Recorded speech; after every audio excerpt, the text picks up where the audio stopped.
The Foreign Secretary, back from the United Nations, wanted to update fellow UK parliamentarians on the continuing initiatives to try to end the fighting.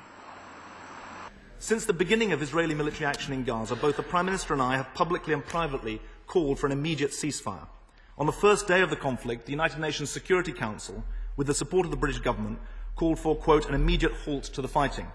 The EU presidency also called, quote, for an immediate end to hostilities, unquote, and described the use of force as disproportionate.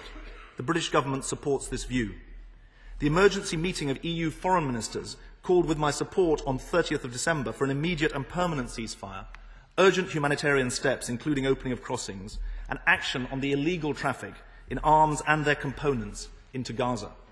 On the 3rd of January, we said that the escalation of the conflict to include a ground offensive would cause alarm and dismay, as well as more death and destruction. Mr. Speaker, these issues were at the heart of 3 days of negotiations last week at the United Nations. Our priority was for a loud, clear and unified message to come from the Security Council. This was significantly achieved in Resolution 1860, introduced in Britain's name and the product of intensive unified work by Secretary Rice, French Foreign Minister Kouchner and myself, working to find common ground with the Arab League delegation led by His Royal Highness Prince Saud of Saudi Arabia. Mr. Speaker, Security Council Resolution 1860 is clear in its call for an immediate, durable and fully respected ceasefire, leading to full Israeli withdrawal from Gaza. It also denounces all acts of terrorism. It summarises well the agenda of action of the British government in the search for a ceasefire and sets out authoritatively what the international community expects to be implemented. That is what the Prime Minister and I have been working on over the weekend and will continue to focus on this week. Mr. Miliband explained the reasoning behind the UN resolution. Mr. Speaker, the resolution calls on all states in the region to support peace efforts. The Prime Minister and I have been in close touch with the Israeli government since the onset of this crisis. The Israeli Prime Minister, Foreign Minister and Defence Minister argued strongly against any UN resolution. Their argument is that there can be no equivalence between a democratic state and a terrorist organisation. Mr. Speaker, there is and can be no equivalence.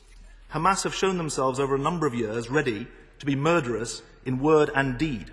Their motif is resistance and their method includes terrorism. Israel is meanwhile a thriving democratic state with an independent judiciary. But one consequence of the distinction between a democratic government and a terrorist organisation is that democratic governments are held to significantly higher standards, notably by their own people. That is one reason we supported Resolution 1860, to uphold the standards on which Israel and the rest of us depend. As a beacon of democracy in the Middle East, Israel's best defence is to show leadership in finding a political solution to this crisis and to comply with the standards of international humanitarian law. He was asked about the new US administration and its expected approach on the crisis.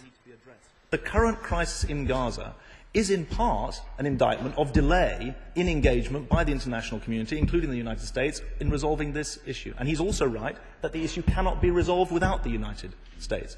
My own sense is that in many ways this crisis, this war, this conflict, makes the job of the Obama administration more difficult. However, it makes their early engagement more necessary. And I believe that there are people at the top of the Obama administration, led by the President-elect himself, who recognise that this is not just a regional issue, but a global issue. And it concerns us all, and I very much look forward to the engagement from day one, as he and I agree is necessary, of the new administration on this issue. In summing up, the Foreign Secretary spoke of his continuing hopes for peace. Our vision must be of two democratic states, Israel and Palestine, living side by side in peace with secure and recognised borders. Mr. Speaker, as that vision comes under threat, it bears repeating.